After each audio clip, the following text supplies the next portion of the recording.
Evet arkadaşlar, çokça kez aranıp sorulan bir soruya değinmek istiyorum.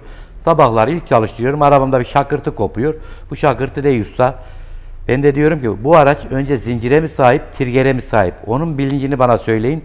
Zincirli ise kilometre bazında bu zincirin değişmesi gerekiyor ve bunun bakımları zamanında yapılırsa bu sesten kurtulursunuz. Yoksa kırar zinciri yolda kalırsınız, çekiciyle gelirsiniz. Bu arabamızda ise aynı ses var. Müşterimiz şu an için yaptırmak istemedi. Turbosu, yağ bakımı, şanzıman yağ bakımı ve filtreleri ve interkolü, turboyu taktım. Baranda hortum öyle bir yıkamış ki pırıl pırıl, leşin içinde gözükmüyordu. Müşterimiz özellikle bu hortumdan bahsediyordu. Bunu da tertemiz ettim. Montajına geçip yağ bakımını yapıp aracı bitireceğim. Usta bir de zincir değil, zincir. He, zincir. He. Zincir. Zincir. Zincir. Zincir. Zincir.